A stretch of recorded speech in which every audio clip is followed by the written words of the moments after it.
Hi viewers, welcome to AS media. Cinema వాళ్ళు అందున star హీరోలు ఏం చేసినా చాలా ప్రాక్టికల్గా ఉంటారు, సెన్సిటివ్గా ఆలోచిస్తారు. తెరపై ఏం చేసినా చేయాలనుకున్నా ఒకటికి 10 సార్లు ఆలోచించుకొని ముందుకు వెళ్తారు. వాళ్ళు చేసే ప్రతి దానికి ఓ లెక్క ఉంటుంది.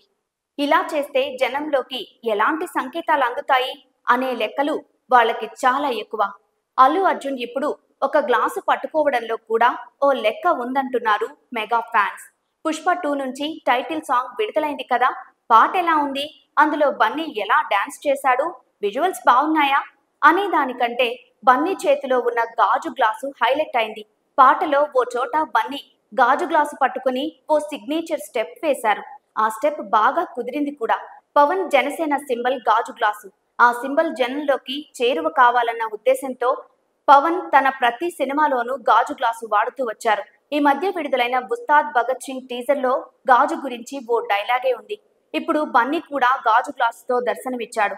మిగిలిన హీరోలు ఎవరు ఇలా చేసినా పెద్దగా ఇంపాక్ట్ ఉండేది కాదు. బన్నీ చేసేసరికి అందరి దృష్టి దానిపై పడింది. ఈ మధ్య కాలంలో బన్నీకి పవన్ కి పెద్దగా ర్యాపో ఉండేది కాదు. చెప్పను బ్రదర్ ఇన్సిడెంట్ ఇందుకు కారణం. పైగా పవన్ తన ప్రసంగాల్లో అందరి పేర్లు మెన్షన్ చేసి ఒక్క బన్నీ పేరు మాత్రం పలకకపోవడం ఈ ఇద్దరి మధ్య ఇంకా దూరాన్ని పెంచింది. అయితే అవసరం అనుకున్న సందర్భంలో ఒకరినొకరు కలుసుకుని తమ సంఘీభావం వ్యక్తం చేసుకున్నారు. ఇప్పుడు పవన్ జనసేనాని అయ్యారు. రాజకీయాల్లో తన ముద్ర వేయడానికి నిరంతరం కష్టపడుతున్నారు. ఆయనకు మెగా ఫ్యామిలీ కూడా అండగా నిలబడింది.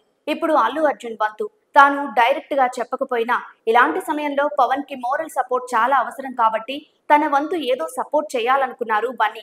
అందుకే బన్నీ చేతిలో కూడా గాజు గ్లాసు కనిపించింది. నిజానికి ఇవన్నీ పైకి చిన్న చిన్న విషయాలానే కనిపిస్తాయి, కానీ వాటి ప్రభావం చాలా పెద్దదిగా ఉంటుంది. అలాంటిదే బన్నీ చేతిలో గాజు గ్లాసు. ఇది జనసేనకి బన్నీ ఇచ్చిన మోరల్ సపోర్ట్ అనేది జనసేన అభిమానుల మాట. ఇది ఇప్పుడు సోషల్ మీడియాలో హాట్ టాపిక్ అయింది. ఇలాంటి మరిన్ని ఇంట్రెస్టింగ్ వీడియోల కోసం ప్లీజ్ సబ్స్క్రైబ్ ఏఎస్ మీడియా.